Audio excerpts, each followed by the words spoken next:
Hey guys, tonight we travel back to a world where bread wasn't just food, it was law, punishment, pride, and sometimes just a really good way to lose your livelihood.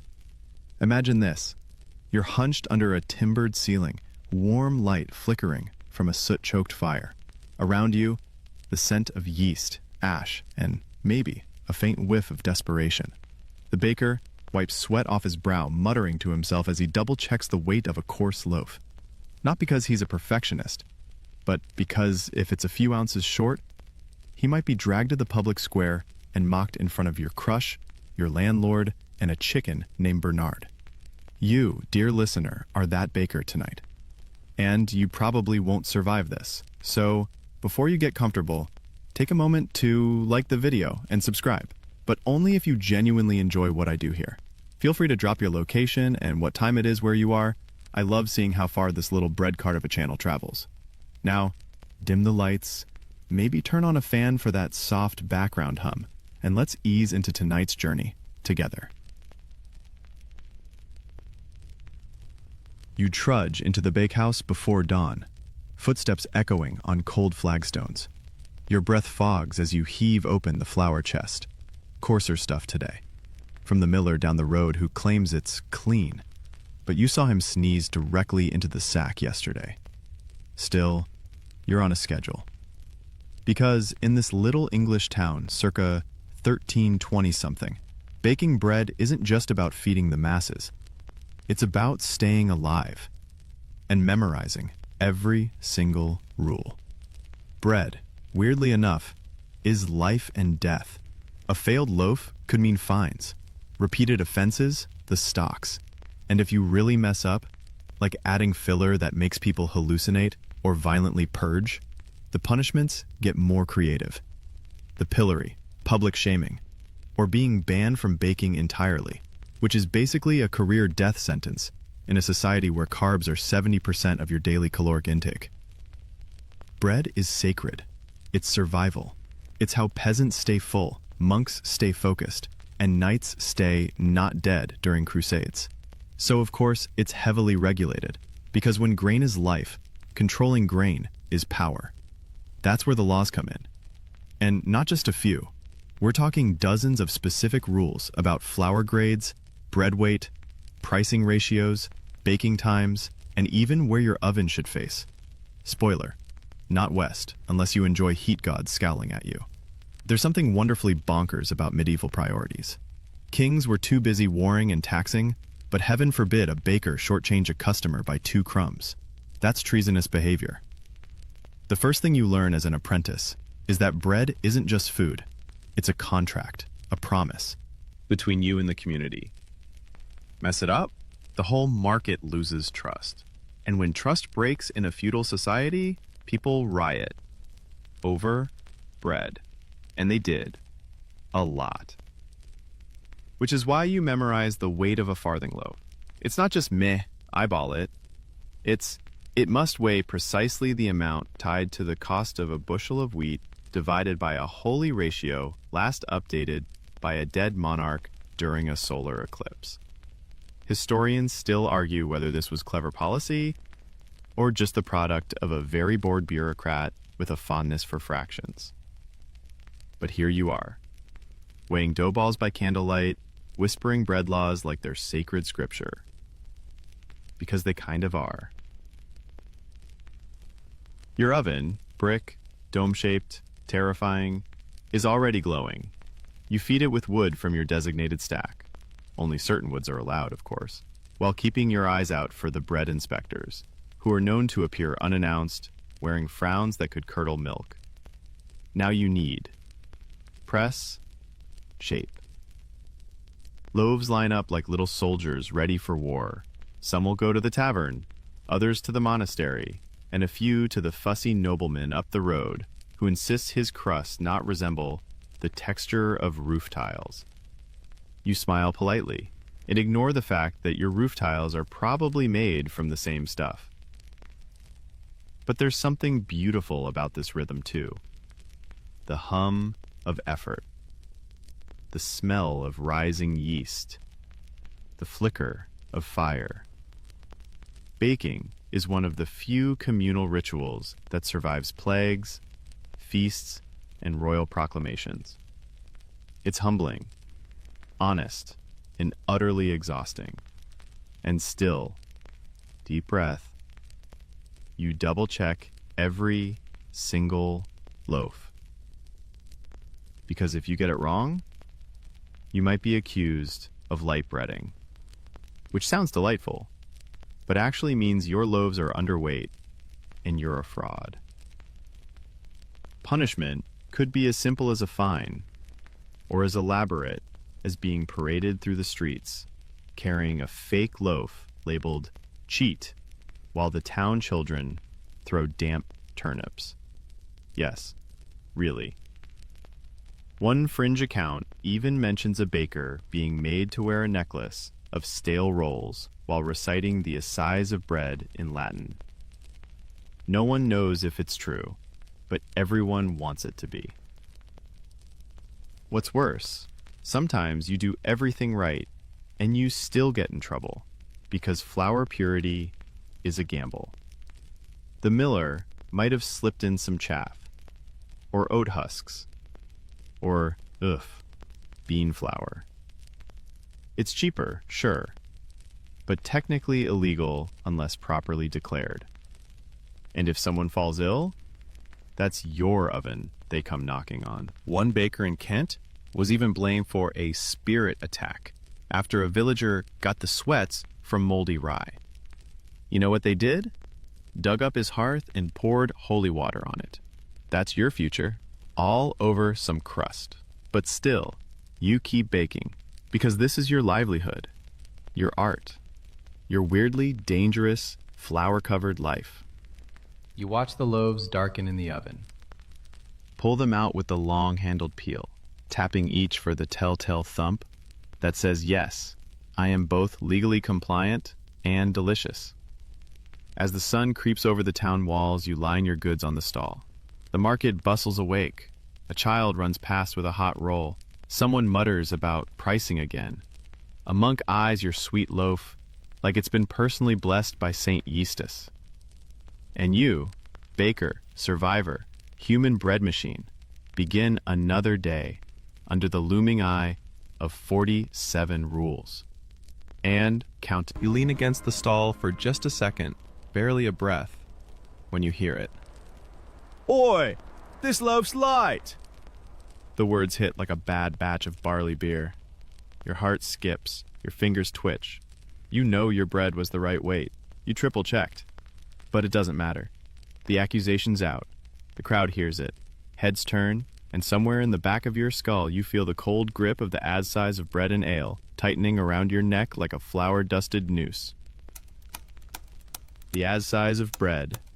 3 little words that sound harmless enough, until you realize it's basically the IRS, FDA, and witch-hunting tribunal all rolled into one delightfully bureaucratic scroll. Enacted in England in 1266, it wasn't just a law, it was the law.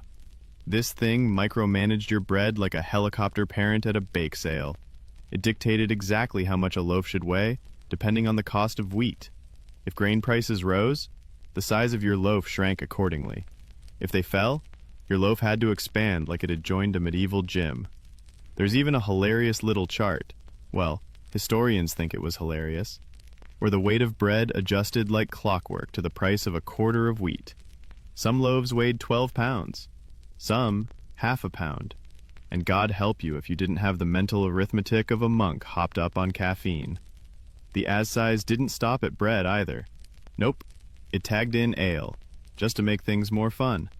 Now, if you were a brewer, you'd be sweating just as much, since a weak or overpriced ale could land you next to the bakers in the pillory, or worse, banned from your tavern for life, which in medieval terms was social obliteration. People cared. The assize was posted in public markets, and villagers learned to read them, recite them, and angrily quote them like they were gospel. Picture a crowd standing in front of your stall, loudly arguing whether your 2-farthing loaf should weigh 4 pounds or 3 pounds and 14 ounces, depending on the last market declaration, the day's weather, and whether the bishop had sneezed that morning.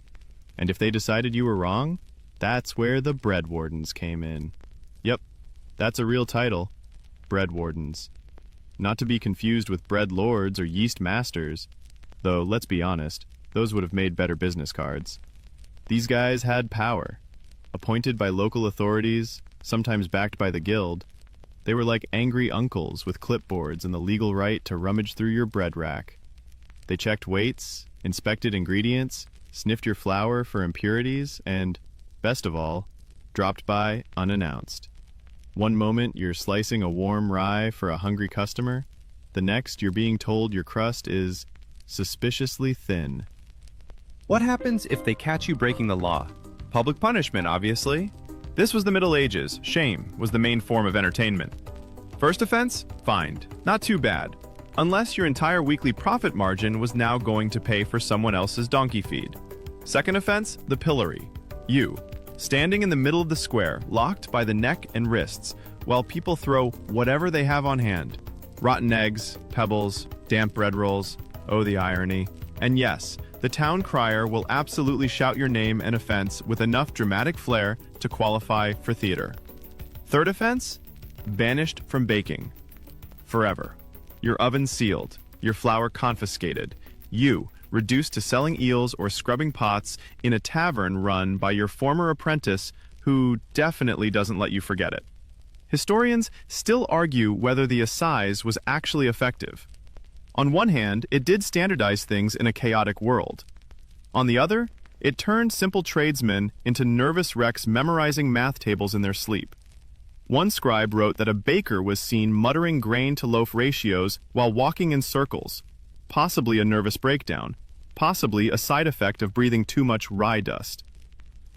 But let's be fair, it wasn't just about catching cheats. The assize was also designed to protect consumers in a world where famine, fraud, and weird mushroom bread could kill you. If a poor family spent their only coin on a loaf and it turned out hollow, moldy, or full of crushed beans and barley husks, that wasn't just disappointing. That was survival gone. Which brings us to the real joke here. The assize expected perfect accuracy, but gave you wildly inconsistent tools. Your weights were handmade. Your scales probably leaned to the left. And grain? Well, grain varied wildly in quality and size depending on where it came from, how it was milled, what the miller ate for breakfast, and whether or not a pigeon pooped in the bag during transport. So you, the baker, were expected to perform a daily act of economic clairvoyance. Guess the price of wheat, calculate legal loaf weight, adjust for humidity, avoid bean filler, monitor your yeast, and still get your product out before first bell. Oh, and if you happen to undercut the guy 2 stalls down, that could spark a bread war. They'd accuse you of unfair loafing, which, sadly, is not about napping but underpricing to ruin competition. The guild would step in, or worse, your rival might sneak bad flour into your sack during the night. You think I'm kidding? One fringe record from York mentions a baker who swore revenge after losing customers and allegedly paid a stable boy to urinate into a competitor's dough vat. Not exactly sanitary, not exactly subtle, but absolutely peak medieval business strategy. And still, through all of this, the assize held firm. Loaf after loaf, year after year. Kings died, crusades failed, but bread? Bread must remain regulated. So you keep your eyes down, keep baking, and pray that the next loaf isn't half an ounce too light. Because you really, really don't want to meet the bread wardens again. You're at the market again. Same stall, different sunrise. Someone's already haggling 3 stalls down over a suspicious turnip.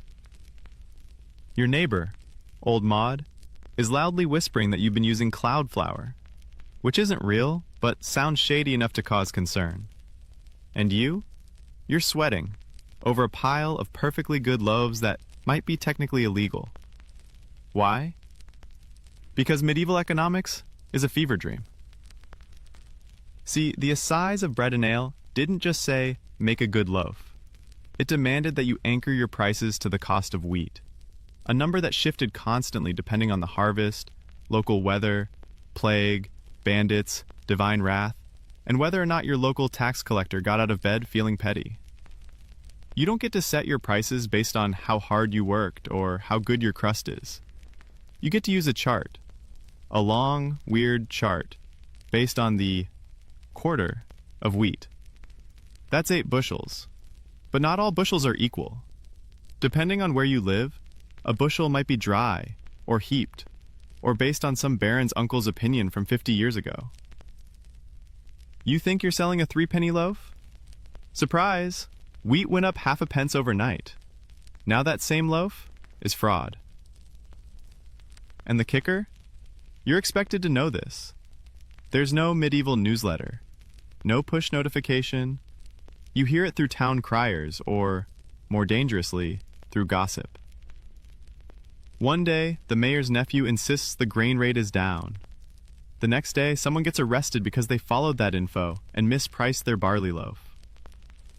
Historians still argue whether the medieval bread pricing system was a clever form of market stabilization or just sadistic algebra disguised as civic virtue. So you sit at your stall, muttering numbers like a monk possessed. Now, let's talk weights. The weight of your loaf had to mirror the value of the ingredients. If grain was cheap, your loaf had to be heavy. If grain was expensive, your loaf shrank like a wet cloak in the sun. You couldn't just raise your price. That was illegal. The idea was that bread should always be affordable to the average peasant, even if you, the baker, had to take a hit. The crown wanted stability, not riots. They'd rather bankrupt a baker than risk another grain revolt. Fair? No. But predictable? Also no. Oh, and the weights? Good luck. Scales were handmade and often wildly inaccurate. The little metal stones you used as counterweights might be stolen, forged, or slightly worn from constant use. A loaf might weigh perfectly on your scale and come up short on the bread warden. That's how you end up fined for a phantom short weight, a loaf that was perfectly fine 5 minutes ago and is now criminal because of the inspector's warped scale or a breeze that dried out the crust. You try to explain. They roll their eyes. You're told to memorize the grain conversion chart again. There's a real historical quote that goes something like this: "No baker can honestly keep the assize unless he be a wizard or a liar." And honestly, both sound easier than what you're doing. Even currency made things worse. Coins were clipped constantly. People would shave little bits of silver off the edge to hoard tiny flecks. So the value of money also shifted, meaning that even if your loaf's weight was perfect and the wheat rate correct, your customer might pay with a clipped penny, and now you're selling below legal cost. It's economic whack-a-mole. Let's not forget, every town, village, and borough might interpret the rules slightly differently. In London, bakers had to post a public list of loaf types and corresponding weights. In York, they were fined for naming loaves fancy things, like monk's belly, if they weren't up to snuff. A misnamed bun could spark a mini trial. One poor soul in Norwich tried selling a pilgrim crust that was too thin. His punishment? Standing outside his stall with a giant wooden spoon around his neck labeled hollow. And yet, this is the system you live in. You memorize every price fluctuation from the past 40 days like it's sacred text. You use coins that might be counterfeit. You kneel before a sack of grain and pray it hasn't gone musty. Because you know, if a loaf comes out 1 ounce too light, again, you'll be writing your next apology on a plank of wood, tied to your head. You try shortcuts. Everyone does. One baker adds stale crumbs into the dough to stretch it. Another uses ash to darken crusts so they look more rustic and filling. A third bribes the bread warden with free sweet buns on St. Crispin's Day. But each shortcut carries risk, because you never know which day the inspector actually does his job. One historical tidbit suggests that inspectors in larger towns would time their visits to market day when bakers were busiest and most likely to slip. Kind of evil. Very effective. But hey, not every story ends in shame. There's a tale from Shrewsbury about a young baker who got accused of short-weighting loaves, only to produce his own grain chart complete with notes and corrections from a local friar. It stunned the bread wardens into letting him off with a warning, and he later became head of the guild. Probably framed that chart and slept with it under his pillow. It's moments like that, tiny victories, that keep you going, because for every sour-faced inspector or paranoid neighbor, There's a hungry family buying your bread with their last coin. A little kid biting into a fresh roll and grinning.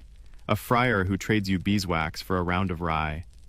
In a world this confusing, bread is the one thing people still trust. So you count your loaves, double-check your math, glare at your questionable scale, and sigh. Only 44 more rules to memorize. You're dreaming about bread again. Not in a fun, warm blanket, sourdough hug kind of way. No, this is a stress dream. You're standing in front of your oven, but instead of loaves, there are scrolls inside. Flaming parchment. The asses of bread and ale roasting over coals. You reach in to pull one out, and wake up gripping your own arm like it's a baguette. Welcome to the psychological side of medieval baking. It's easy to laugh from the future, watching your favorite history YouTuber sip tea and talk about ye old carbohydrate enforcement squad. But in your world, the mental weight of this system is crushing. Every single day you walk a tightrope between survival and scandal. And sleep? That's a luxury you can't always afford. See, the job of a baker didn't start at sunrise. It started well before. Midnight, even earlier in winter. You're up in the darkness, fumbling with kindling, testing yesterday's coals, whispering curses when they don't catch. If your fire doesn't take, your dough doesn't rise. If your dough doesn't rise, your livelihood collapses like a badly proofed rye. And yet, even when everything does go right, you're still walking on eggshells. You second-guess every step. Did I grind the millet too fine? Did that sack of barley come from the south mill or the east one? Did I calculate the loaf weight based on yesterday's wheat rate or this morning's rumor? Because at the end of the day, the law doesn't care about your intentions. It cares about your compliance. And that eats at you. You start seeing rules everywhere. You half dream in conversions. You catch yourself reciting the asses aloud while kneading dough. Your apprentice walks in on you whispering, "A halfpenny at 2 shillings per quarter is 6 pounds avoirdupois," and quietly backs out like he just saw a ghost. Even outside the bakery, it haunts you. You're at the tavern trying to enjoy a mug of ale. Also regulated, remember? Someone says they heard a baker in the next village got pilloried for cutting loaves with turnip pulp. The entire table gasps, then turns to you. Do you do that? Are your loaves honest? You laugh it off, but your stomach clenches because it doesn't matter if you're innocent. All it takes is one accusation. One bread warden with a grudge. One neighbor looking to bump you out of the market, and suddenly, you're the villain of the week. There's a documented case, still debated among historians, of a baker in Exeter who allegedly underweighed his loaves by a single ounce. Not once, but 3 days in a row. His punishment? Public shaming and the confiscation of every tool he owned. Some believe he was set up by a competitor. Others think it was a bread warden power trip. Either way, his name disappears from records after that. Poof, vanished. Bread ghost. These stories circulate like folk songs. Every baker knows them. Every apprentice hears them whispered before bed. They're cautionary tales, but they're also collective trauma. A reminder that baking in this age isn't a profession, it's a form of civic performance art under permanent surveillance. And the guilds? Well, they help. Sometimes. If you're part of a good one, they'll shield you from the worst of it. They'll provide grain forecasts, teach you shortcuts, maybe even bribe a bread warden or two. But most of the time, the guild's just another layer of rules, more dues, more hierarchy, more men in hats judging your crust from 30 paces. You once overheard a journeyman whisper that the guild meetings were like church, but with worse wine and more passive aggression. You believe it. Still, there's a strange kind of pride in it all. You've memorized the law not just because you have to, but because it's a mark of honor, a badge that says, I survived this long. Every time you pull a tray of loaves from the oven, and they pass inspection, and they sell before noon, that's victory. Quiet, unspectacular, bread-flavored victory. And sometimes, just sometimes, you get to flex a little. Maybe a noble stops by your stall and declares your rye the softest west of the Thames. Maybe the mayor's cook buys your sweet loaf for the feast day. Maybe a traveler takes one bite and asks if you learned to bake in London. You didn't, but you lie and say you did. Those moments? Gold. They don't erase the fear, the stress, the constant low-level dread of bread wardens or mold or inflation, but they do remind you that you're more than just a number on a chart. You're part of the thing that keeps your town fed, grounded, and slightly less riotous. Historians still argue whether the assize truly kept order or simply kept bakers in a state of low-grade panic. Some say it was necessary for economic equilibrium, others call it institutionalized cruelty. The truth is, probably both. It created consistency, yes, but at the cost of your sanity. But hey, no one riots over turnips. Bread? Bread starts revolutions. So you keep your head down, you fold the dough, you whisper the conversion chart like a prayer. Because tomorrow's market is coming, and your loaves won't shape themselves. The morning fog rolls in like cold porridge, clinging to your skin and making the cobblestones sweat. You're hauling a basket of still warm loaves to your stall, dodging a cart full of dead fish, and trying not to slip on horse dung. Just a normal medieval Tuesday. You pass by the guild hall, and there they are, the bread wardens. 2 of them, hunched like vultures over a scale, measuring someone's oat rounds to the last crumb. One of them squints at the loaf, then at the baker, then at his dusty scroll. You pretend not to notice. You adjust your hood, keep walking. You pray they're full. Because today, you tried something risky. It's not cheating. Not really. You just added a bit of mashed parsnip to the dough. Harmless. Filler. The monks do it all the time. But it's not technically in the law, and if a warden gets nosy and decides to poke a finger into your loaf, well, congratulations, you're a fraud. So why do it? Because the wheat prices spiked. Again. Because 3 customers last week complained your loaves were smaller than the tanner's lies. Because you need to stretch what little flour you have. Because your youngest child had a cough last night and the apothecary doesn't accept almost legal bread as payment. This is the dance every baker knows. Walk the line between innovation and accusation. You've seen what happens when someone stumbles. Remember Marcus? He was the best rye baker in town. One winter he tried adding chickpea flour during a shortage. It worked. Beautiful texture, nutty flavor, people loved it. Until someone snitched. Now he sells candles, quietly, out of a stall behind the tannery. The fear doesn't stop at ingredients either. It stretches into shape, crust color, even naming your bread. You once labeled your sweet bun a feast curl. It sounded fancy. Someone reported you for misrepresenting a luxury item.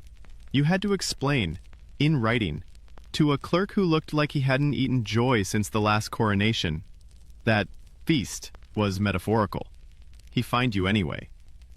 Historians still argue whether the strictness of these naming laws was about consumer protection or just a creative way to punish upwardly mobile commoners who got a little too ambitious with their branding.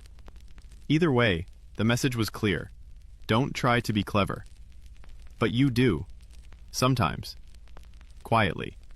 Because being a baker in this world isn't just about flour and fire.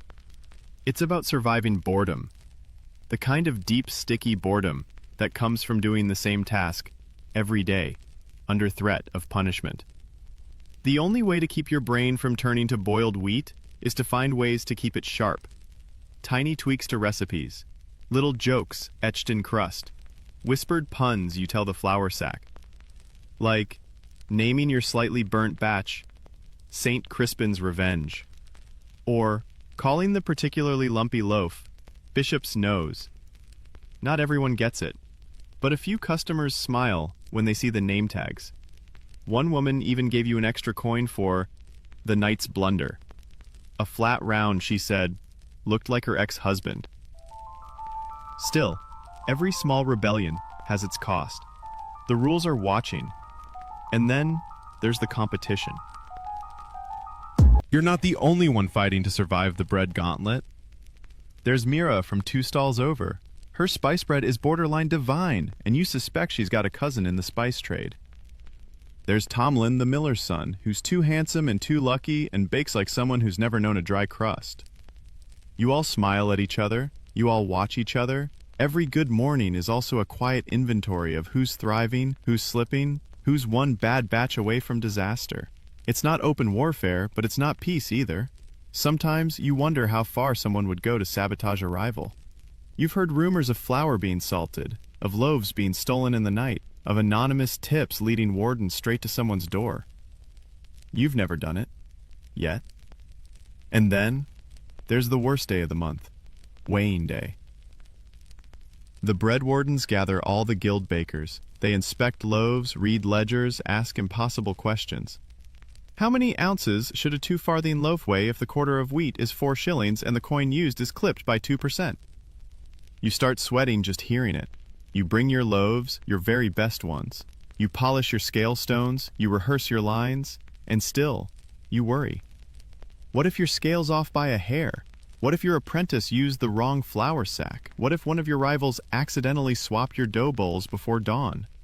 You once saw a baker hauled out of the hall in silence. No shouting, no protest, just gone. You don't know what happened to him. No one does. His stall's empty now, and his house is boarded up. You sometimes imagine him in a dungeon, explaining bread ratios to a confused jailer. That's the paranoia that clings to this job. It's not just about being good. It's about not being the one who gets noticed, not standing out too much, not failing too hard. So you go back to your stall. You smile at the customers. You sell your parsnip-laced loaf and call it Harvest Round, and hope the bread wardens don't ask questions. And when the last loaf is gone, you count your coins. You double-check your stock, and you go home and stare at the wall while your fingers twitch from invisible kneading. You're tired, but you'll get up again tomorrow, because the oven doesn't light itself. And because, against all odds, you still love the smell of rising dough. You wake to the familiar ache in your arms. The deep-set soreness that comes from kneading, hauling, lifting, and worrying your body into the shape of a functioning baker. Outside, the roosters haven't even bothered to crow yet, but you're already pulling on your flour-stained tunic, fingers sticky with yesterday's sleep. And what's on your mind before your feet even hit the ground? Bread prices. Not love, not poetry. Not the sound of church bells or the dream of a softer mattress. Just numbers. Because every day, they shift. The market's a living beast. Some mornings it purrs. Prices low, customers happy, flour aplenty. Other days it bares its teeth, snarling with shortages, rot rumors, or another merchant barge delayed on the river. One soggy week can send the whole town into panic mode. And when that happens, guess who they look at first? You, the baker, the loaf maker, the alleged price manipulator. It doesn't help that the price of wheat is tied to 1,000 things you don't control. Wars in France, rainfall in Flanders, the whims of noble landlords who hoard grain like it's gold. You once heard that in 1 year, just one, a poor harvest combined with increased toll taxes led to riots in 4 separate towns. And it all started with bread. You know this because the guild talks about it constantly. There's even a guild proverb. When the loaf grows thin, the blade grows close. It's not poetic. It's a warning. So what do? You become part baker, part economist. You check the grain scales like they're oracles. You whisper questions to the miller about incoming shipments. You learn to read between the lines of church sermons. When the friar starts talking about restraint in appetite, you know something's up. And always, you adjust. Sometimes you make the loaves smaller, denser. You call them travel loaves. Sometimes you bake with more bran, more chaff, anything to stretch it. Your regulars notice, sure, but they don't blame you. Not always. they're scared too. This is when the assize becomes your enemy and your shield. Technically, it's supposed to protect the customer. Standard weights, standard prices. But sometimes, in a weird twist of fate, it protects you. Because when things go sideways, you can point to the scroll, the math, the literal numbers burned into oak at the Guildhall. Not my fault, you say. The assize commands it. Still, there's always someone who thinks you're cheating. A customer who stares too long at a loaf. A passerby who whispers, "That looks smaller than last week." a rival who smirks and calls out, Heavy crust for light coin, eh? You swallow your pride. You stay calm, but it eats at you. One time, someone threw a rock at your stall. It wasn't aimed at you, just near. Angry. Hungry. They were muttering about their children not eating. You gave them a roll, warm from the basket. They looked at you like you were either a savior or a fool, maybe both. Historians still argue whether medieval bakers were truly reviled or merely convenient scapegoats. Some sources depict them as essential civic workers, held in careful esteem. Others paint them as con artists always scheming to hoard flour. The truth, like your daily dough, is somewhere in the middle. Sticky, inconsistent, and hard to prove without burning your fingers. There are even rumors, probably false, that certain bakers conspired with millers to manipulate grain weights. One tale claims a baker in York kept hollow stones under his scales to trick customers. Another says a guild in Bristol used coded chalk marks on loaves to signal safe to buy versus filled with chalk. You've never seen it. But then again, you wouldn't. That's the point of a secret code. Still, you wonder. When Myra's spice bread is suspiciously affordable during a rye shortage, you tilt your head. When Tomlin sells white rolls in the dead of winter, you squint. You never accuse, but your eyebrow does the math. And yet, in the middle of all this suspicion, there's one group that always seems weirdly calm. The clergy. The monks. They bake too. Oh yes, some of them bake better than you. They have grain donations, fancy ovens, and time. And when prices spike, no problem. They give bread away and call it charity. You don't hate them. But sometimes you lie awake thinking about how nice it must be to have divine funding and zero rent. One time, you visited the monastery kitchen. It was clean, serene, filled with the scent of honey and spice. You asked their baker how he stayed so calm. He said, "We bake for God, not for gold." You smiled, and then went home and muttered, "Must be nice to have a sponsor."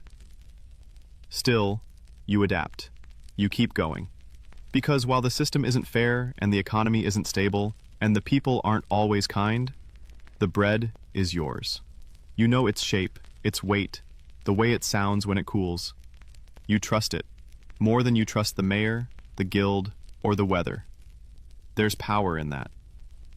And when a child runs up to your stall, cheeks flushed, and says, "Mom says your crust is better than the friar's," you believe her. You give her an extra roll. You smile.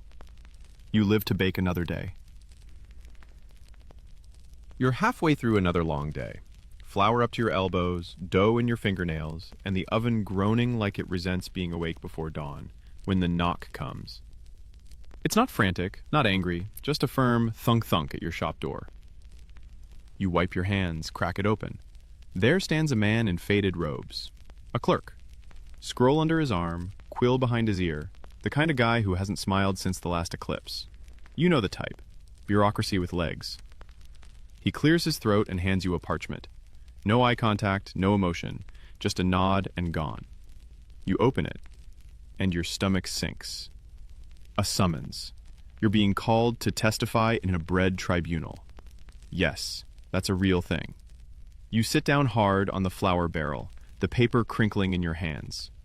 Someone's lodged a complaint.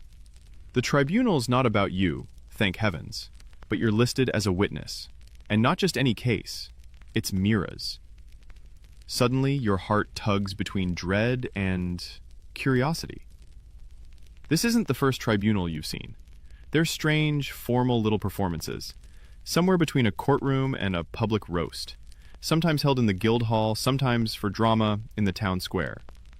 The charge is almost always the same. Baker X violated the assize. But the reasons? Oh, those vary. Too small, too light, too much filler, false labeling. One guy last year was accused of passing off yesterday's bread as Holy Day fresh.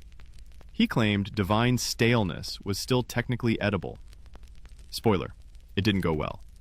Historians still argue whether these tribunals were true legal institutions or more symbolic exercises in public discipline.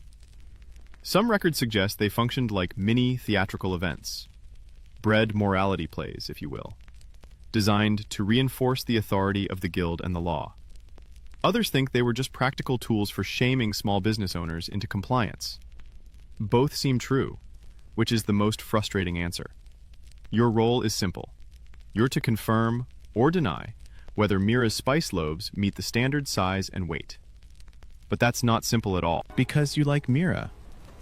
And her spice loaves? They're smaller, definitely. But they're good.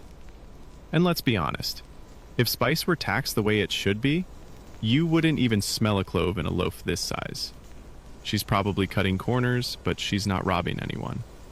Still, the rules are the rules.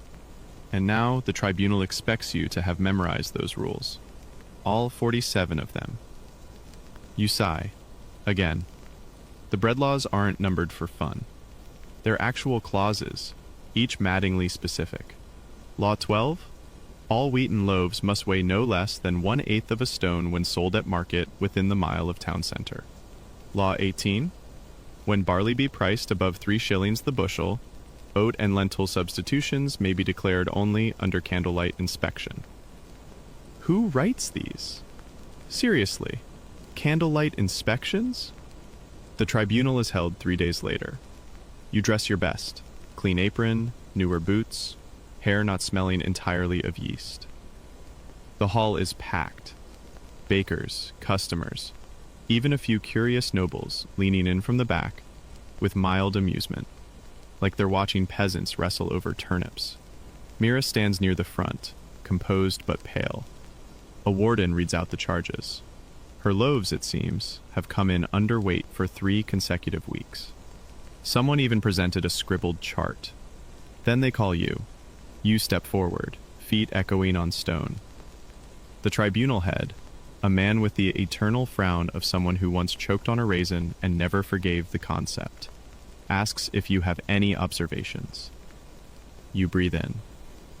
You say, "Her loaves are small." A ripple, a few murmurs. Mira doesn't flinch. But, you add, they're honest.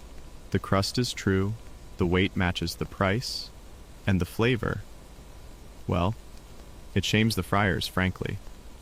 That earns a laugh. Even the tribunal head allows a flicker of lip movement. They nod. They debate. They fine her, lightly. A slap on the wrist, really. The crowd dissipates. Afterwards, Mira gives you a nod. Not angry, not grateful. Just seen. And as you walk home, you think about the balance you're constantly trying to strike. Truth and survival, honor and hunger, and how every time you speak, someone's livelihood shifts slightly. The tribunal wasn't about Nira. Not really. It was about fear. Fear that someone's doing better than you. Fear that rules are being bent just far enough that you'll snap trying to keep up. Fear that the only thing keeping the bread world together is the threat of public shame. But also, just maybe, it's about keeping things decent. You remember an old tale told in the guild of a baker who sold loaves so light the pigeons laughed at them. He was fined, flogged, and forced to bake under supervision for a year. At the end of it, he said he was grateful, said he'd forgotten what real bread felt like in his hands. You don't know if that's true, but it sounds like something a tribunal would write down, frame, and hang above the scales. And at the end of the day, after all the hearings, whisperings, and regulations, you go home and bake something just for yourself. No measurements, no rules, just instinct. It's ugly, it's uneven, it smells divine.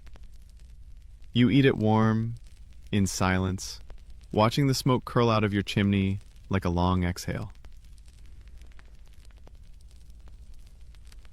You're woken before dawn by the familiar boom of the town bell, but today, it's not marking time. It's summoning inspectors. You groan. Not because you're guilty, but because guilt has nothing to do with it. Inspections are random, inconsistent, and loaded with one terrifying truth. Even if you're innocent, you're probably still in trouble. They arrive in pairs, always, dressed in the town's dullest gray, carrying ledgers, measuring cords, and the dreaded scale stone. That chunk of iron isn't just a weight, it's a threat. If your bread doesn't match it, your coin purse won't either.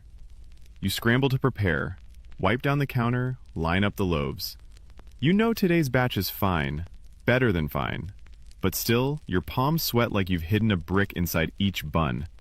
One of them steps in. He's young, overconfident. The kind of guy who tells his friends he enjoys being feared.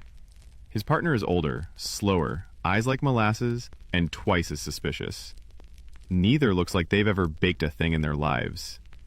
They don't greet you, they just start prodding. Loaf after loaf, they slice, sniff, weigh, and scribble. You're not allowed to speak unless questioned, and even then, answers are expected to be short and deferential.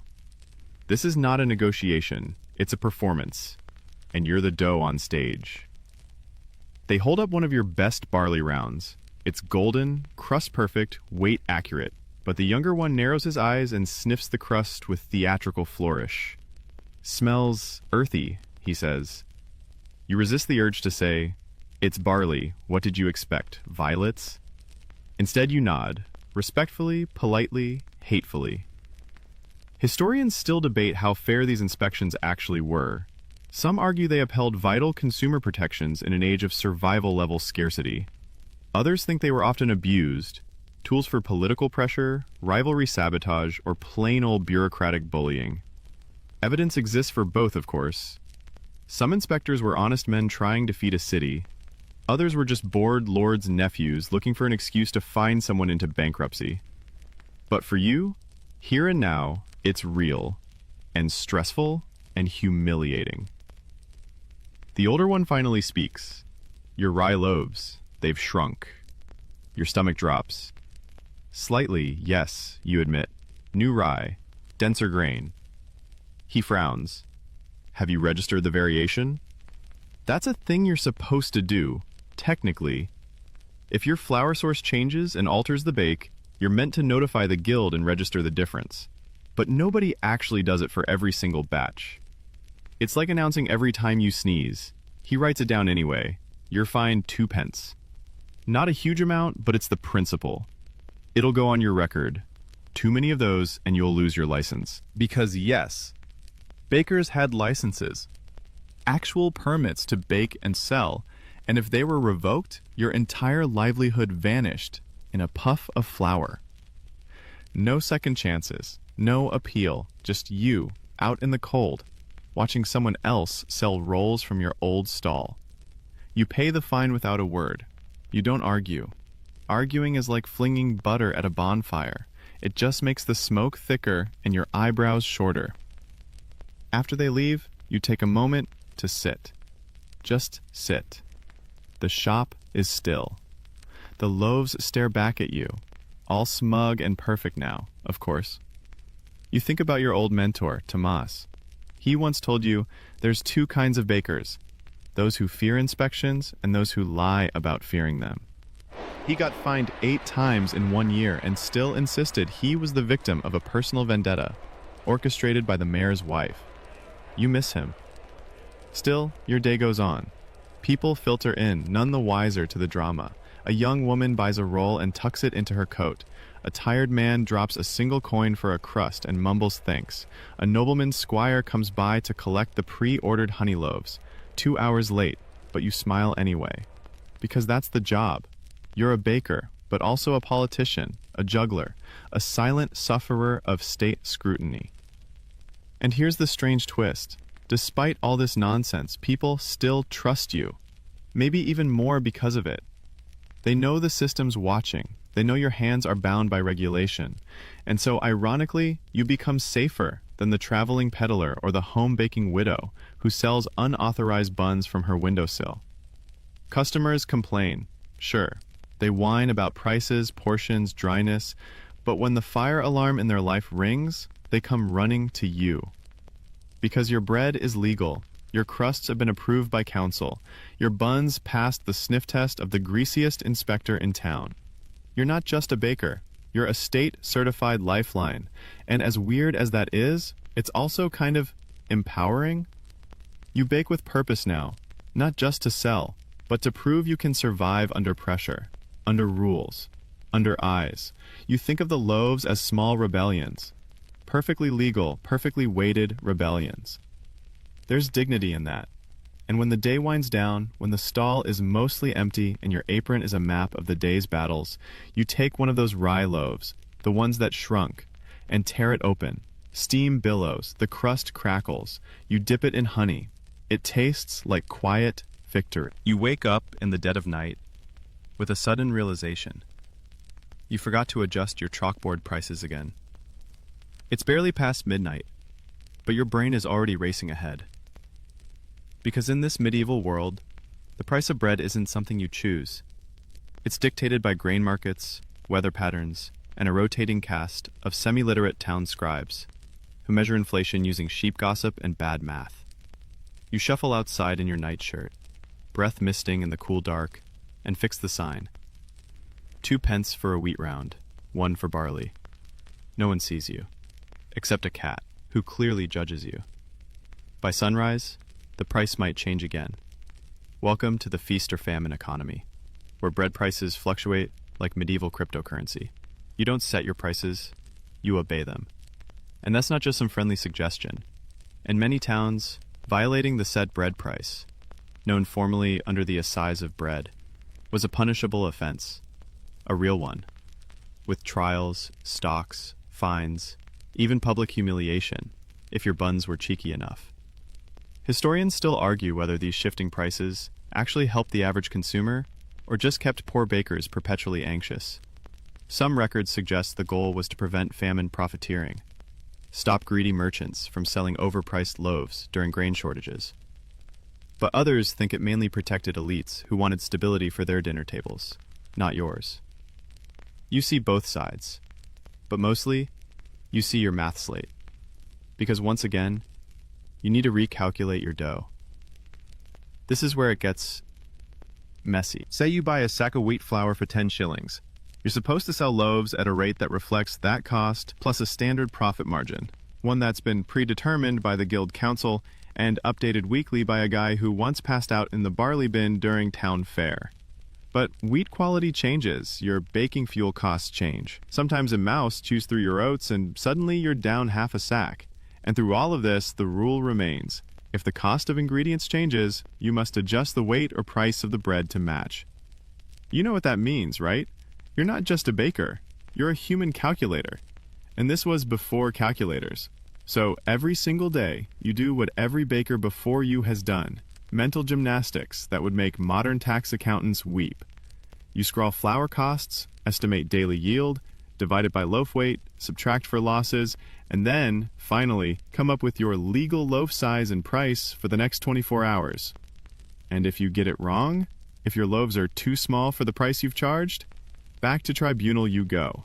Even worse, the townspeople start whispering that your bread is thin, that you've gone greedy, that you're cutting it, a term that always sounds more sinister when applied to carbs.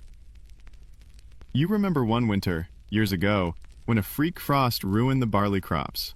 Prices soared overnight, and suddenly your regulars couldn't afford their usual rolls.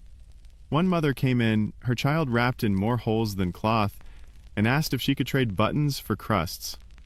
You gave her the whole loaf. That night, you were scolded by the guild for undermining pricing authority. But what were you supposed to do? Let a toddler go hungry so the town accountant could balance his grain scrolls? Even now, you think about that moment every time you adjust your chalkboard. It's more than economics, it's ethics. But here's the catch. You're not always the victim in this story. Sometimes, when prices drop and your ingredients are cheap, you're expected to either increase the loaf size or drop the cost. You know what that means? Less profit, more work, larger loaves for the same coin. Which ironically makes some bakers resent abundance. You chuckle to yourself. How medieval is that? Wishing grain were more expensive just so you didn't have to make double the bread for the same income? Still, you push on, because pricing is a dance. And while the steps are complicated, you've learned the rhythm. You keep one ear to the grain sellers, one eye on the town crier, and both hands firmly on your flour sack. It's exhausting, but there's something strangely comforting in it. A system, a structure, 1,000 little numbers guiding your life like invisible strings. You don't control them, but at least you know them. And that gives you just enough certainty to keep going. Then again, sometimes you dream about being a fisherman. Just fish. Sell the fish. Done. But you probably miss the smell of bread, the quiet moments when the dough rises perfectly, the way a child's eyes light up when you hand them a heel still warm from the oven. So, you chalk your prices. You measure your loaves. You memorize laws written before your grandfather's grandfather was born. And you do it all with cracked hands and an aching back. Because someone has to. And maybe, just maybe, there's dignity in that. As the sun rises and the first sleepy customer wanders in, you nod toward your updated board and say, "Prices changed overnight. Sorry." They smile. That's all right. You still make the best bread in town. You wrap the loaf, place it in their arms, and watch them walk off through the early fog. You smile too, because for all the math and the madness and the migraine-inducing laws, this part, the human part, is what keeps you going, even if tomorrow the price changes again. You're halfway through your morning need when it hits you. Today's the day of the weights audit. You freeze mid-push, dough clinging to your fingers like an over-affectionate puppy. The scales, the counterweights, the tiny metal discs with those worn-down numbers etched into them. You were supposed to clean them last night. Make sure none were chipped or warped or, heaven forbid, tampered with. Because here's the wildest part of this bread-filled bureaucratic fever dream you call life. Even your measuring tools have rules.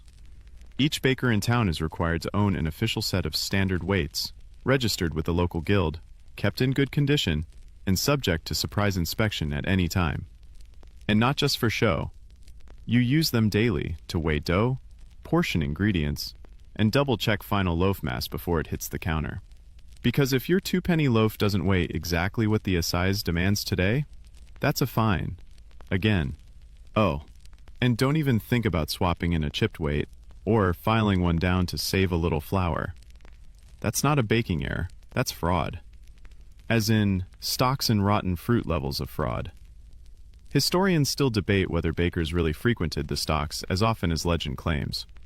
Some say it was rare, save for repeat offenders.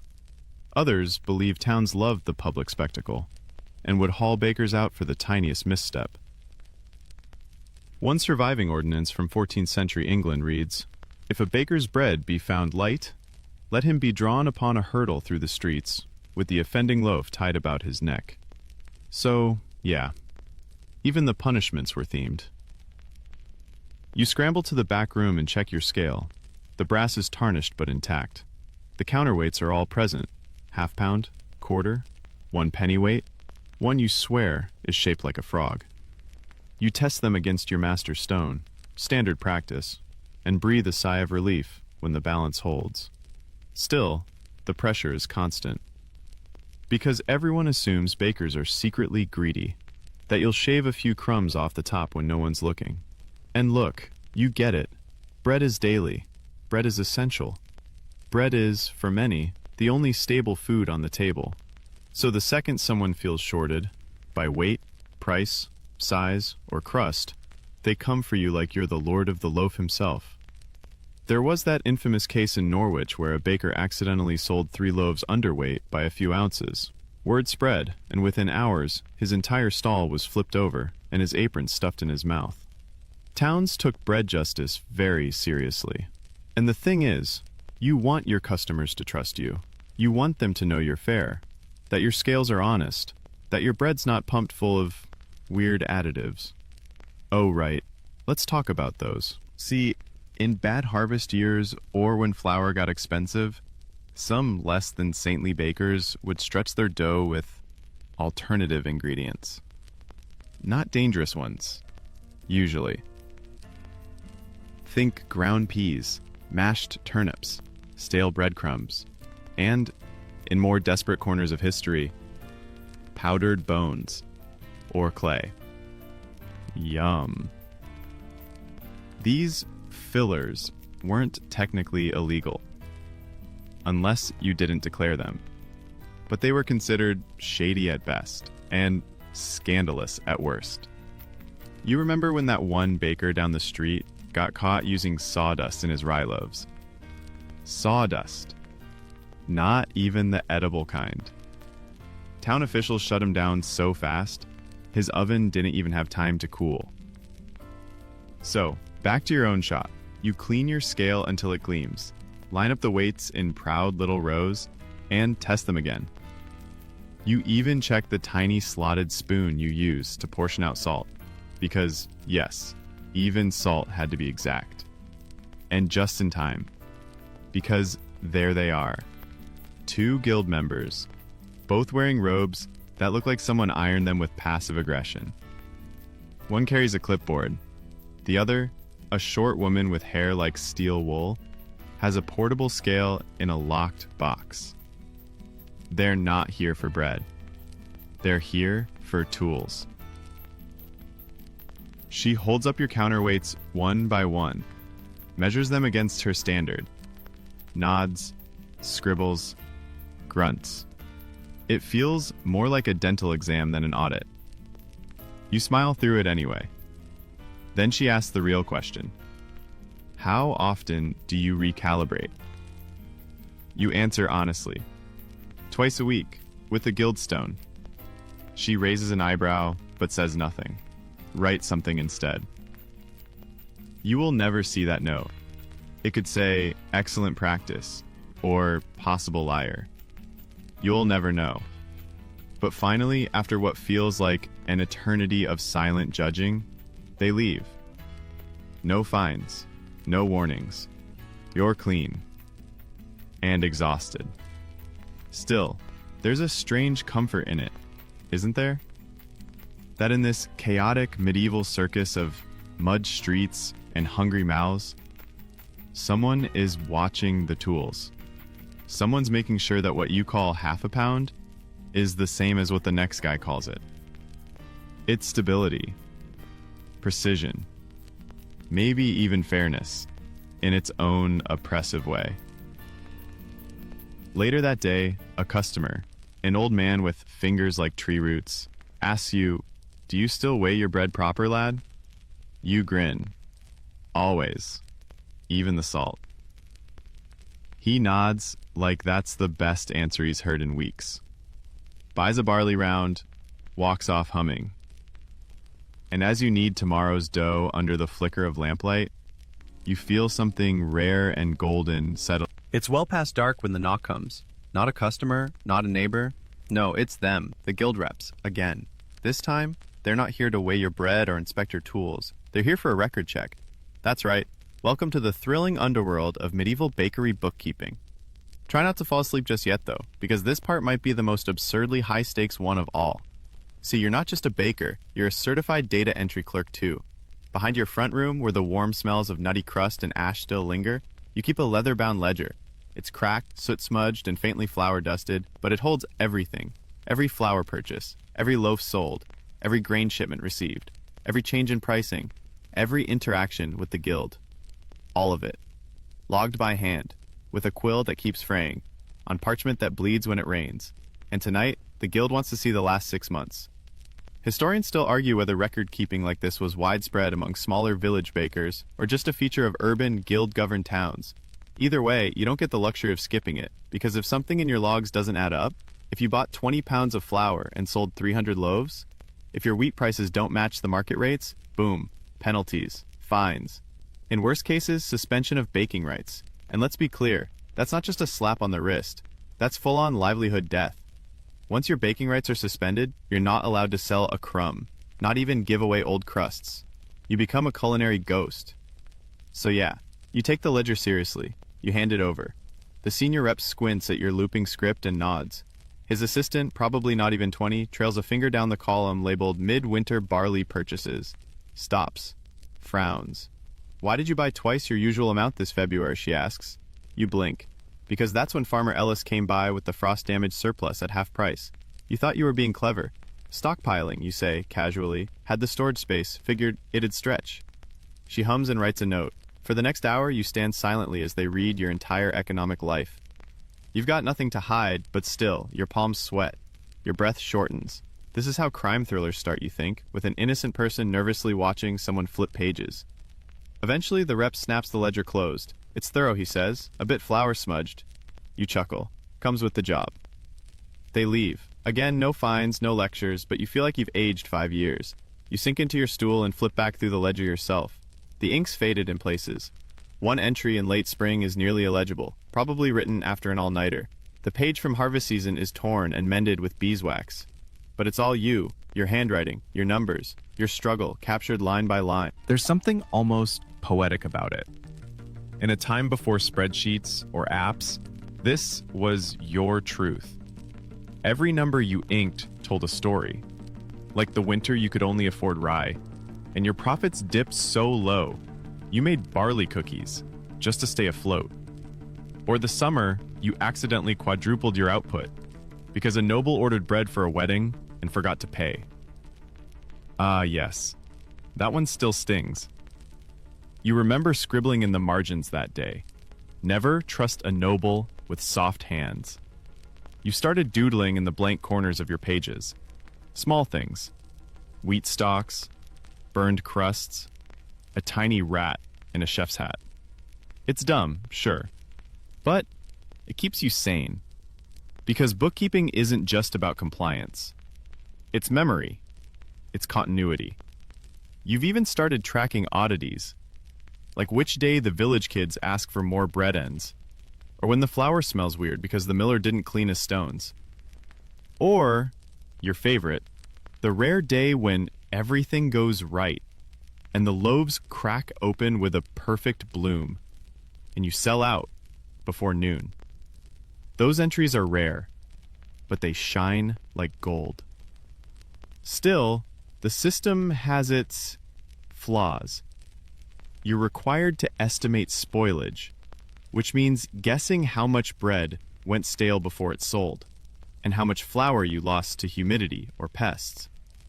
These numbers are pure fiction, but if you forget to include them, the guild will accuse you of over-reporting profits, which is somehow just as bad as under-reporting. You sigh. Sometimes it feels like you spend more time with ink than dough. But then the bells ring out across the square, and a small child appears at your window, nose pressed to the glass. You wave them in. They ask for the round one, with the burnt bottom, and you smile. Because that's the one only you make like that, by accident, every time. They hand you a coin and run off, cradling the bread like it's treasure. You glance back at the ledger, still open, still honest, and you wonder, long after you're gone, if someone finds these books in some dusty attic, will they understand? Will they see the care between the lines? The quiet resilience? Or will they just wonder why anyone needed to document 47 laws to sell something as simple as bread? You hope it's the former. And if not, well, maybe they'll at least appreciate the tiny rat in a chef hat on the back page. You wake up coughing. Not because you're sick, but because the oven smoke snuck in again. It curls through the ceiling boards, smelling of scorched flour and something else. Ashes. Maybe a hint of barley crust that went too long. You sit up, blinking through the haze. And that's when you realize your apprentice forgot to scrape the flue again. You swear softly. Nothing profane, just the medieval equivalent of, "Seriously, Kevin?" And shuffle out of bed to inspect the damage. The air's thick. Your throat's scratchy. The oven, still glowing faintly from last night's bake, belches one final puff of black, and then settles. You open the flue yourself, tapping it with the iron rod. Soot rains down like festive snow, if snow smelled like regret and looked like ground-up despair. You're going to have to clean the chimney. Again. But hey, this is part of baking too. Not just loaves and ledgers. No, you're also a chimney sweep, a soot negotiator, a part-time smoke detective. Because medieval baking, it comes with oven drama. Let's talk about the oven, your sacred, temperamental beast. It's stone-lined, wood-fired, and deeply moody. You didn't just buy it. You inherited it. A massive, domed thing built right into the sidewall of your shop. Older than you, older than your grandfather, probably older than the concept of punctuality. It takes 2 hours to heat up, eats logs like a dragon, and has to be managed like a toddler with a temper.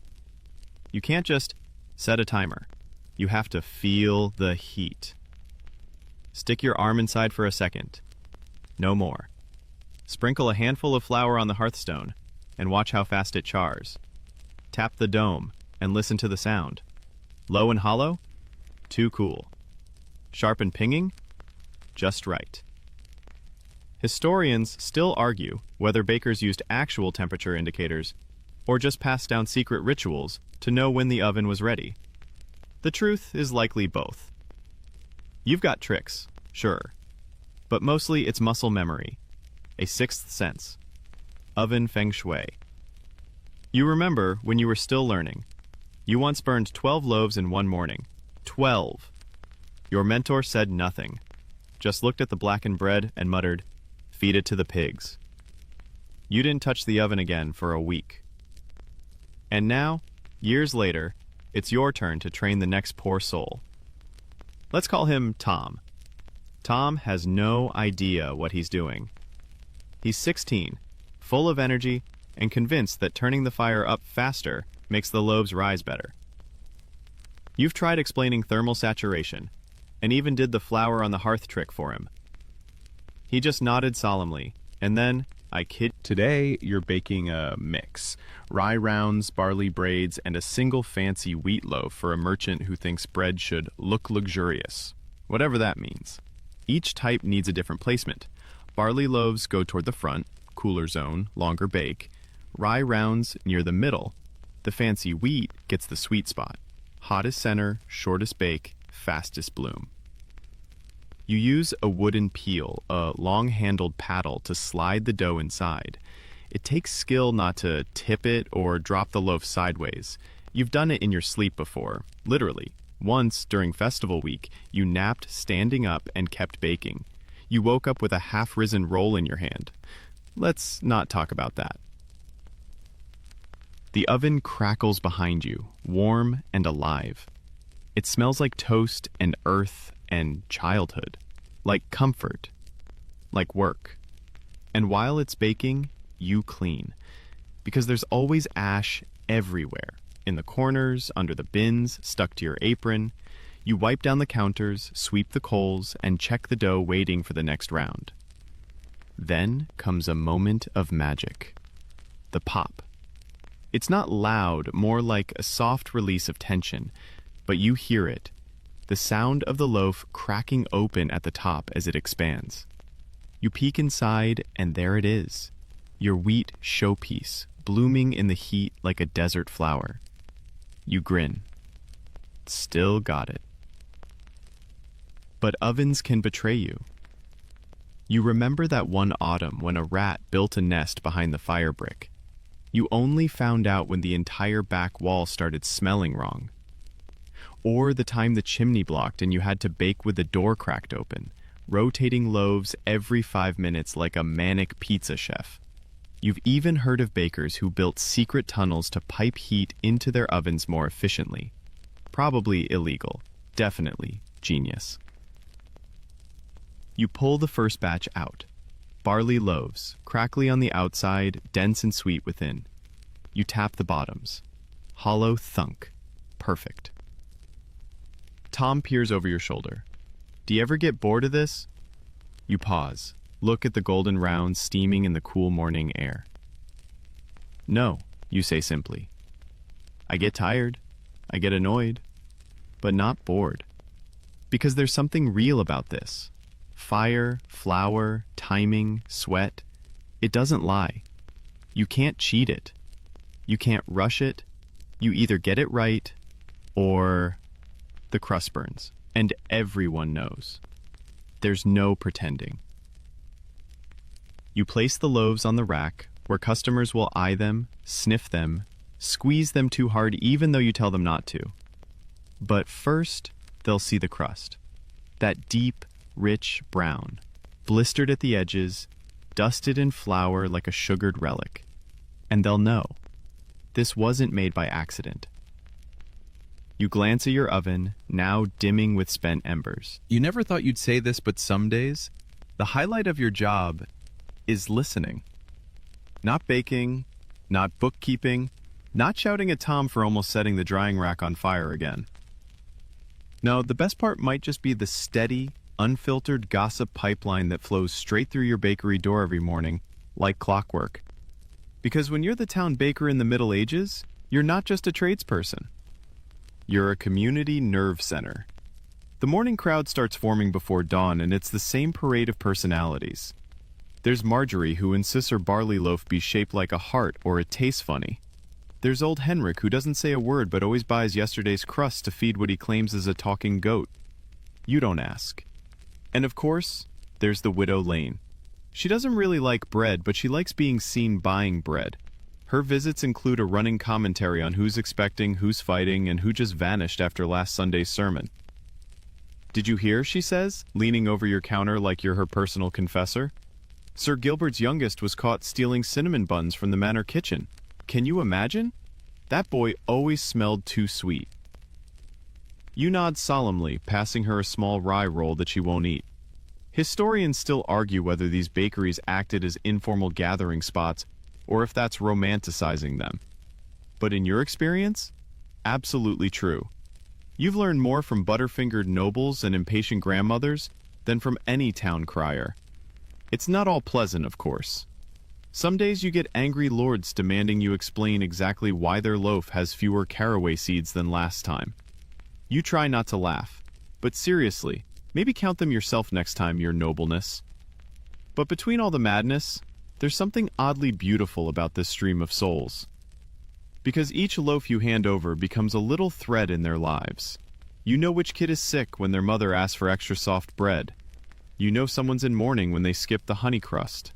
You remember the baker before you telling tales of families who bought the same loaf every week for 3 decades until their great-grandkids took over. Bread is memory.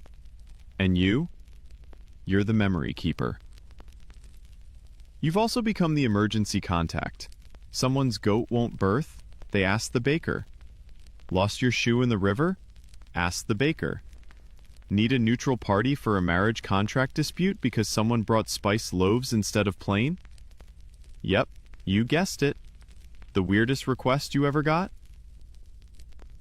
That guy who asked if you could bake a message inside the loaf, like a love letter. She'll tear it open and read it, he said. You tried. It mostly turned into a soggy, ink-smeared blob. She married someone else. You still think about that poor loaf. One of your favorite customers, though, is a little girl named Agnes. She's missing a front tooth, always sticky from jam, and pays in buttons. Not even good buttons, like weird ones. You take them anyway. She always asks, Did you bake the moon loaf yet? You did once, just for her. round, brushed with milk, dusted in flour so it looked like craters. You told her it was made with midnight flour harvested by candlelight. She screamed in joy and told every other child in the village. You haven't had a quiet morning since, but honestly, you don't mind, because each one of these people, with their odd habits and broken coins and strange stories, makes your job human. You see them grow up, fall in love, grieve, hope, and through it all, you're right there, elbow deep in dough, listening. Even the church folk drop by. The priest buys oat loaves for penitent digestion, whatever that means. One nun asked if you'd ever considered shaping bread into saints. You said no, but now you're weirdly tempted.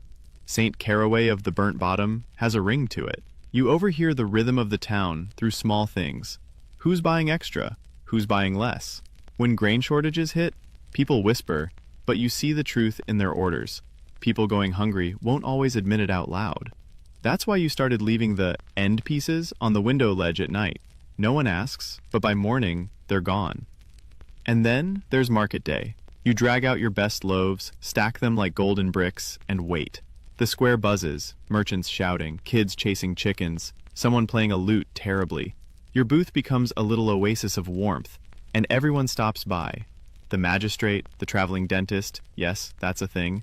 Even the jester from 3 villages over, who insists you bake his nose bread extra long so it has a crunch. That night, as you close the shutters and scrape dough from your sleeves, you think, no one ever warned you that baking would mean being this embedded, this emotionally tangled. No one said your heart would rise and fall with other people's crusts. But maybe they should have, because it's not just about flour or fire or fines. It's about feeding lives, with all the joy, drama, and sticky buttons that come with it. And tomorrow the line will form again, and someone will say, "You know what I heard," just as you're brushing flour off the counter, and you'll lean in, pass them a fresh roll, and listen, like always. Some people dream of a quiet life, a peaceful job, predictability.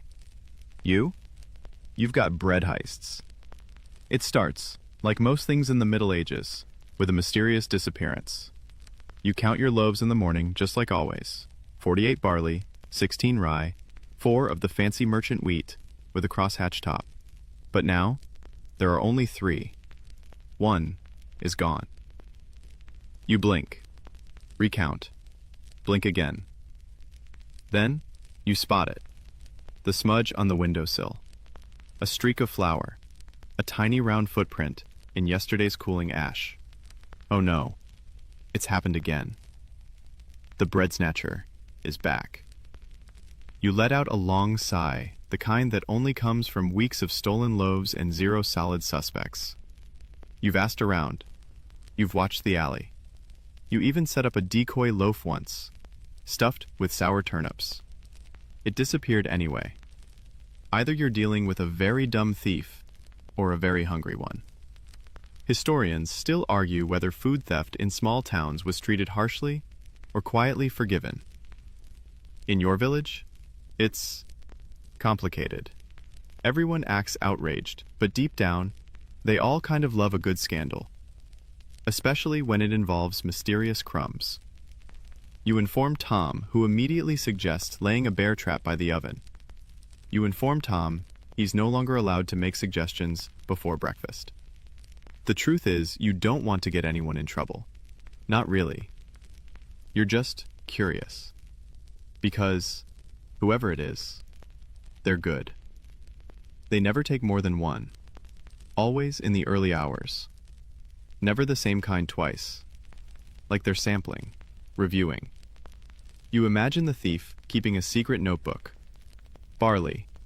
Chewy. Notes of smoke. 3 stars. Honey rye. Exquisite crust. Sticky fingers. 5 stars. One night, you decide to wait. You pretend to close the bakery. Douse the lamps. Leave one slightly too perfect loaf on the edge of the counter, right beneath the open window. Then, you sit in the corner. Cloaked. Silent. Eyes peeled. Midnight ticks by. You nearly fall asleep. The oven's still warm behind you, like a stone dragon napping. Then, rustle. A tiny sound. A shadow moves across the window. You hold your breath. And in clambers a child. No older than 7. Barefoot. Wrapped in a cloak made from what looks like an old potato sack. She creeps up to the loaf, takes it in both hands with the reverence of someone holding a sacred relic, and then starts to crawl back out. You clear your throat softly. She freezes. "Do you like it?" you ask. The child whirls around, eyes wide. For a second, you think she might bolt. But then she shrugs. "It's not bad." Noted, you reply. Long story short, you give her the loaf and a small roll for the road. And then, the next night, she brings her little brother. By the end of the week, you've got 5 tiny goblins sneaking in for bread. Turns out they live on the edge of the woods, orphans from a burned-out village a few towns over. You remember hearing about it. Raiders, or maybe a fire. No one really knew. The kids barely speak, except for the girl with the critiques. She's the loud one. You don't tell anyone. You just start baking extra. Leave it on the windowsill at night, wrap it in cloth when it's cold. Sometimes you add a bit of jam, if you're feeling generous. Once, you even included a note that just said, "You are not invisible." The next morning, there was a button on your counter. You still have it. Brass, dented, shaped like a star. And somehow, it means more to you than most coins. Because here's the thing people don't always get about medieval bread. It's not just sustenance. It's currency. It's status. It's law. It's sacred. But above all, it's power. The power to feed. The power to comfort. The power to reach across gaps, across silence, across the heaviness of history, and say, "You're still human. You still matter." You start noticing the other ones too. The older woman who buys the broken loaves for soup but never buys anything else. The boy who waits until everyone's gone to ask, very quietly, if you have anything stale but not too stale. The couple who only come in after dark, hooded, silent, always looking over their shoulders. So, you start leaving more out. You don't say anything. You just bake and let the bread speak. Of course, not everyone approves. One merchant complains that the poor loaves are too good and might tempt common people to eat above their station. You smile at him, then double the honey in the next poor loaf batch. Because what are they going to do? Arrest you for kindness? The local scribe tries to explain that bread equality isn't sustainable. You hand him a roll. He eats it without breaking eye contact. So here you are, in a town with 47 bread laws, one of which probably says don't feed bandits or feral children. And yet, you do. You always will. Because at some point, the job stopped being about bread and started being about people. Not customers, not fines, not rules. Just hungry souls, quietly asking to be seen. You wake up coughing. Not because you're sick, but because the oven smoke snuck in again. It curls through the ceiling boards, smelling of scorched flour and something else. Ashes. Maybe a hint of barley crust that went too long. You sit up, blinking through the haze. And that's when you realize your apprentice forgot to scrape the flue again. You swear softly. Nothing profane, just the medieval equivalent of, "Seriously, Kevin?" And shuffle out of bed to inspect the damage. The air's thick, your throat's scratchy. The oven, still glowing faintly from last night's bake, belches one final puff of black, and then settles. You open the flue yourself, tapping it with the iron rod. Soot rains down like festive snow, if snow smelled like regret, and looked like ground-up despair. You're going to have to clean the chimney. Again. But hey, This is part of baking too. Not just loaves and ledgers. No, you're also a chimney sweep, a soot negotiator, a part-time smoke detective. Because medieval baking, it comes with oven drama. Let's talk about the oven, your sacred, temperamental beast.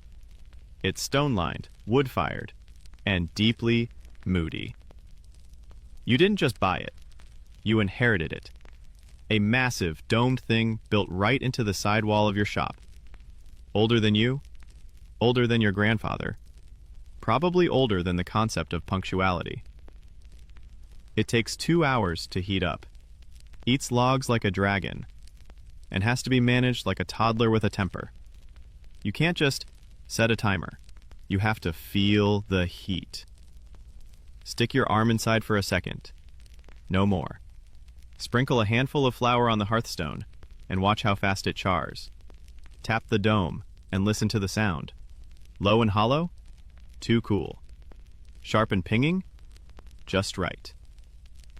Historians still argue whether bakers used actual temperature indicators or just passed down secret rituals to know when the oven was ready. The truth is likely both. You've got tricks, sure, but mostly it's muscle memory, a sixth sense, oven feng shui. You remember when you were still learning. You once burned 12 loaves in one morning. 12. Your mentor said nothing, just looked at the blackened bread and muttered, "Feed it to the pigs." You didn't touch the oven again for a week. And now, years later, it's your turn to train the next poor soul. Let's call him Tom. Tom has no idea what he's doing. He's 16, full of energy, and convinced that turning the fire up faster makes the loaves rise better. You've tried explaining thermal saturation, and even did the flour on the hearth trick for him. He just nodded solemnly, and then, I kid, some sleepy grad student in a hoodie, staring at a textbook, squinting at footnotes about medieval baking practices. Will they know how deeply it mattered? How political it was to mix a bit of barley in a wheat loaf? How entire rebellions started over bread prices? How every market riot had at least one burned baker cart at the center? Probably not. But maybe that's okay, because history is built on quiet things, forgotten things. Things like the sound of dough slapping a wooden board, like warm crust handed to a child too fast so they burn their tongue, but don't care. Like a secret message scratched into the bottom of a merchant's loaf, like 5 orphans giggling with jam-smeared faces under the stars. That's what survives, even if the names don't. And you'll be part of that. A ghost in the grains, a whisper in the crust. Tomorrow, you'll rise before dawn again. You'll light the oven, you'll check the scales. You'll try to remember if Rule 22 was about weights or wheat origin. You'll miss it by a hair, but the bread will still be good, and someone will eat it, and close their eyes, and feel just a little less alone. And you'll be right there, behind the counter, smiling, just like always. And now, as the final crumbs settle and the oven cools to silence, your body relaxes. You feel the weight of the day lifting, the gentle warmth of that last loaf radiating from your memory like a fading hearth fire. You are no longer in the medieval shop.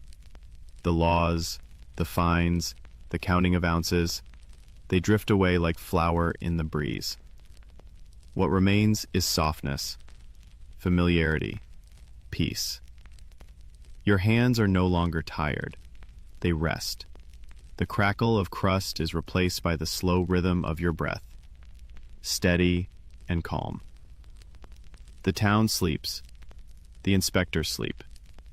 Even the secret bread thieves are curled up somewhere, bellies full, dreaming of rye moons and oat stars.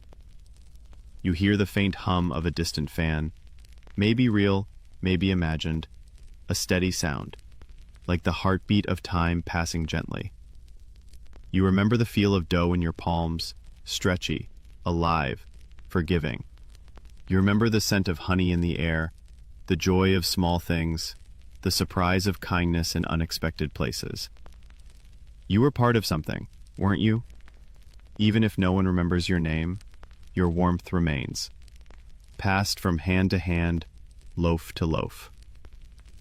It's okay to let go now. Close your eyes, sink deeper into the blankets. Let your thoughts be like breadcrumbs, scattered in dreams, waiting to be gathered in the morning light. You've done enough. You are enough. The world can wait. Sleep now.